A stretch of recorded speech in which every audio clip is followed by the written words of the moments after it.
우리가 흔히 사극이나 교과서에서 접하는 조선시대는 유교의 가르침에 따라 효도와 예의를 중요하게 여기던 사회였습니다. 하지만 조선에도 생각보다 많은 강력범죄가 있었습니다.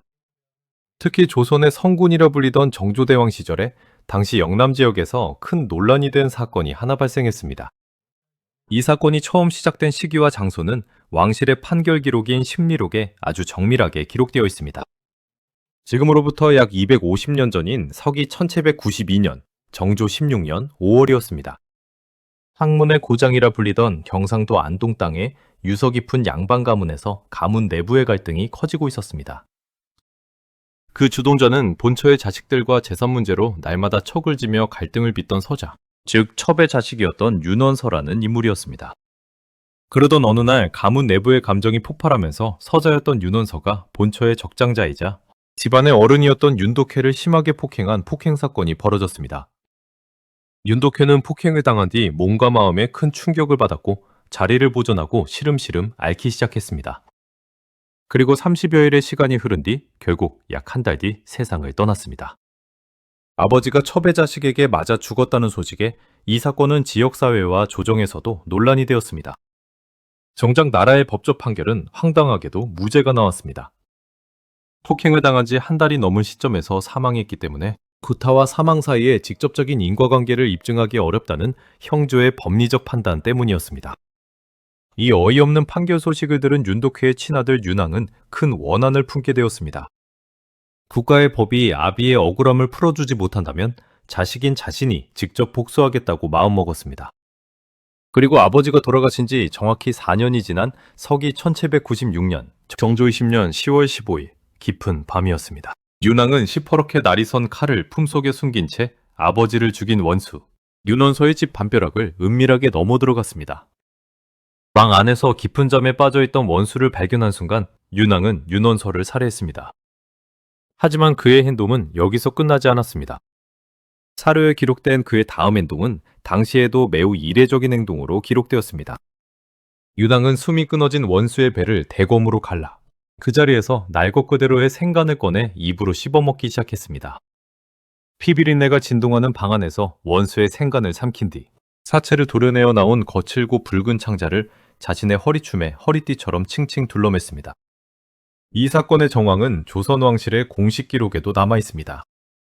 원수의 창자를 허리에 감은 채 윤왕이 곧장 발걸음을 옮긴 곳은 바로 억울하게 죽은 아버지가 묻혀있는 공동묘지 무덤 앞이었습니다.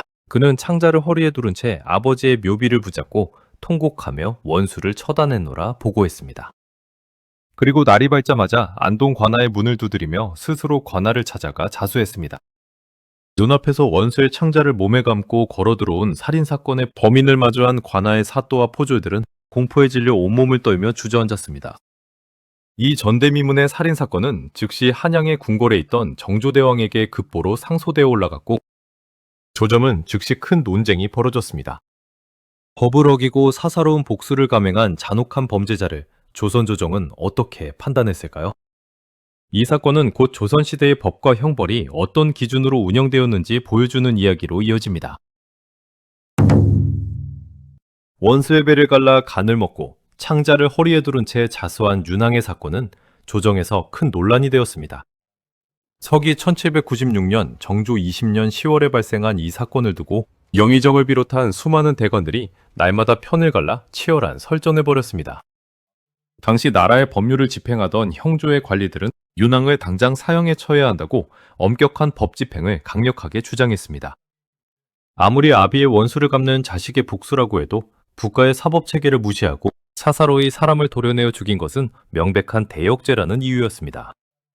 만약 사적으로 복수를 감행하는 이른바 배수의 문화를 조정이 용서하고 방치한다면 백성들이 법 대신 칼을 들게 되어 나라의 법 질서가 흔들릴 수 있다는 판단이었습니다. 하지만 윤왕을 옹호하는 영남의 유학자들과 일부 고위 관리들의 반론도 적지 않았습니다. 유교의 가르침을 통치 이념으로 삼은 조선에서 아버지를 죽인 원수를 제 손으로 처단한 것은 자식으로서 마땅히 해야 할 자식의 도리라는 주장이었습니다. 원수의 간을 씹어먹고 창자를 두른 잔혹한 행위조차도 아비를 비참하게 잃은 자식의 슬픔과 효심에서 나온 행동으로 보아야 마땅하다는 논리였습니다. 이처럼 국가의 법률과 유교의 핵심인 법과 효라는 두 가치가 충돌할 때 최종 판결권을 쥔 정조 역시 쉽게 결론을 내리기 어려웠습니다. 정조대왕은 평소 백성들의 억울한 판결 기록들을 모아 신미록을 직접 작성할 만큼 법의 엄격함과 백성의 정서 사이에서 균형을 잡으려 애쓰던 군주였습니다. 특히 정조 자신도 어린 시절 아버진 사도세자가 영조의 명에 의해 뒤주에 갇혀 비참하게 굶어 죽어가는 모습을 눈앞에서 지켜보았던 아픈 과거가 있었습니다. 자식으로서 아비의 억울한 죽음을 지켜보면서도 아무것도 할 수 없었던 그 피눈물 나는 고통과 복수심을 누구보다 뼈저리게 잘 알고 있던 왕이 바로 정조대왕이었던 것입니다. 마침내 수많은 밤을 고심한 끝에 내려진 정조대왕의 최종 판결은 한양조정의 모든 관리들의 예상과 다른 판결이 내려졌습니다. 정조는 윤왕에게 사형을 선고하는 대신 그의 목숨을 보존해주는 판결을 단행했습니다. 그가 사람을 난도질하여 국가의 법을 어긴 것은 엄한 죄가 맞지만 아비의 원수를 갚으려 한 자식의 효심은 국가가 법 너머로 인정해 주어야 한다는 판결이었습니다. 이 영화 같은 실화는 당시 조선 사회가 가문의 복수라는 사적인 처벌을 도덕적으로 얼마나 무겁고 당연하게 받아들였는지를 보여주는 사례로 자주 언급됩니다. 그렇다면 조선 사회는 이토록 끔찍한 범죄를 저지른 자들이나 자백을 거부하는 죄인들을 상대로 평소에 어떤 방식으로 죄를 추궁하고 다스렸을까요? 윤왕 사건에서 드러난 잔혹함은 사실 조선시대 사법기관들이 합법적으로 자행하던 당시의 형벌제도와 비교하면 그저 시작에 불과했습니다. 우리가 흔히 사극에서 보던 평범한 고문들의 정체를 실제 사료의 기록으로 들여다보면 당시 형벌의 실제 모습이 숨겨져 있었습니다. 이제 조선시대의 형벌이 실제로 어떤 방식으로 이루어졌는지 살펴보겠습니다. 안동의 윤왕 사건처럼 조선의 조정이 죄인을 신문할 때 가장 중요하게 여긴 것은 죄인의 자백이었습니다. 당시에는 물증이 충분하더라도 죄인이 스스로 죄를 인정하지 않으면 최종 판결을 내리기 어려운 경우가 많았습니다. 이 때문에 조선의 사법기관들은 자백을 받아내기 위해 여러 형태의 고문을 사용했습니다. 우리는 사극에서 포졸들이 죄인의 다리 사이에 막대기를 끼우고 비트는 장면을 종종 볼 수 있습니다. 이 형벌은 흔히 줄이라고 부리는데 실제 기록을 보면 후유증이 매우 심했던 것으로 전해집니다. 사극에서는 단순히 다리를 비트는 정도로 묘사되지만 실제로는 뼈와 관절에 심각한 손상을 남길 수 있었습니다. 기록에 따르면 주리를 당한 뒤 평생 후유증에 시달리는 경우도 적지 않았습니다. 주리는 지나치게 가혹하다는 비판도 있었지만 자백을 받아내는 수단으로 오랫동안 사용되었습니다. 주리와 함께 널리 사용된 형벌 가운데 하나가 바로 압슬이었습니다. 압슬은 죄인을 무릎 꿇린 뒤 무릎 위에 무거운 돌을 차례로 올려놓는 방식이었습니다. 돌의 무게가 계속 더해지면 무릎 관절과 연골에 큰 손상이 발생했고 심한 경우 의식을 잃는 사람도 있었습니다. 또한 주장이라는 형벌도 사용되었습니다. 주장은 여러 명의 형리가 몽둥이로 죄인의 발바닥을 반복해서 때리는 방식이었습니다. 기록에는 이 형벌로 인해 발바닥이 크게 손상되는 사례가 적지 않게 등장합니다. 사극에서 쇠를 달구어 사람의 몸을 지지는 장면을 보고 이를 낙형이라고 부르는 경우가 있습니다. 하지만 기록을 보면 조선시대의 낙형은 가슴이나 얼굴보다 발바닥에 시행된 경우가 많았습니다. 달군 쇠를 발바닥에 대는 방식이었기 때문에 매우 큰 고통을 동반했습니다. 당시 사람들은 낙형을 가장 견디기 어려운 형벌 가운데 하나로 여겼습니다. 이러한 형벌 앞에서 많은 죄인들이 결국 자백을 했다고 기록되어 있습니다. 죄질이 매우 무거운 경우에는 단근질이라는 형벌도 사용되었습니다. 단근질은 발뒤꿈치에 힘줄을 끊어 평생 정상적으로 걷기 어렵게 만드는 형벌이었습니다. 이러한 고문들은 오늘날의 기준으로 보면 매우 가혹하지만 당시에는 법률이 허용한 수사 절차의 일부였습니다. 그렇다면 이러한 신문 과정을 거쳐 유죄가 확정된 죄인들은 어떤 처벌을 받았을까요?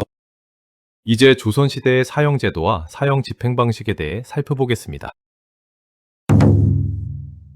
고문과 신문 과정을 거쳐 유죄가 확정된 죄인들에게는 마지막 형벌이 기다리고 있었습니다. 의교를 통치 이념으로 삼았던 조선의 사형제도는 크게 두 가지 방식으로 집행되었습니다. 하나는 줄로 목을 매어 처형하는 교형이었고 다른 하나는 칼로 목을 베는 차명이었습니다. 조선 사회에서는 부모에게 물려받은 몸을 훼손하지 않는 것을 중요하게 여겼습니다. 그래서 머리와 몸이 분리되는 차명은 매우 무거운 형벌로 인식되었습니다. 우리는 흔히 사형을 집행하는 사람을 망난이라고 부릅니다. 사극에서는 망나니가 백정 출신의 전문 처형인으로 묘사되는 경우가 많습니다. 하지만 기록을 살펴보면 망나니와 백정은 서로 다른 존재였습니다. 일부 기록에 따르면 사형 집행에는 감옥에 수감되어 있던 중범죄자나 사형수가 동원되기도 했습니다. 이들에게는 형을 감경하거나 집행을 늦춰주는 방식의 보상이 주어지기도 했습니다. 즉, 우리가 생각하는 전문 처형인과는 다른 모습이 존재했던 것입니다. 부한말 조선을 방문한 외국인들의 기록에는 처형을 앞둔 집행자들이 술을 마신 뒤 형을 집행했다는 내용도 등장합니다. 조선시대에는 차명 외에도 매우 무거운 형벌이 존재했습니다. 대표적인 것이 능지처참입니다. 능지처참은 원래 중국에서 시행되던 형벌로 죄인의 몸을 훼손하며 처형하는 방식이었습니다. 청나라에서는 죄질에 따라 형벌의 방식과 절차를 세분화하여 적용하기도 했습니다. 하지만 조선에서는 중국과 같은 방식이 그대로 시행되지는 않았습니다. 조선에서 능지처참이라 불린 형벌은 주로 거열령의 형태로 집행되었습니다. 거열령은 죄인의 사지를 묶어 찢는 방식의 형벌이었습니다. 다만 실제 집행에서는 먼저 차명을 한 뒤 시신을 훼손하는 방식으로 이루어진 경우가 많았습니다. 또한 시신을 저자거리에 내걸어 경계의 의미를 보이는 효수도 함께 시행되었습니다. 오늘날의 기준으로 보면 이러한 형벌들은 매우 가혹하게 느껴집니다. 하지만 당시 조선 사회는 유교적 가치관과 국가 질서를 유지하기 위한 수단으로 이러한 제도를 운영했습니다. 그래서 역사 속 형벌을 볼 때는 단순히 잔혹함만이 아니라 당시 사람들이 어떤 가치관 속에서 살아가는지를 함께 살펴볼 필요가 있습니다. 오늘 소개한 윤왕 사건은 단순한 복수극이 아닙니다. 당시 사람들이 법과 효를 어떻게 바라보았는지 보여주는 대표적인 사례이기도 합니다. 같은 사건이라도 시대에 따라 판단은 달라집니다. 그래서 역사는 과거의 이야기가 아니라 당시 사람들의 생각을 이해하는 과정인지도 모릅니다. 앞으로도 신박한 호기심은 사료 속에 숨겨진 흥미로운 이야기들을 찾아 여러분께 전해드리겠습니다. 지금까지 신박한 호기심이었습니다.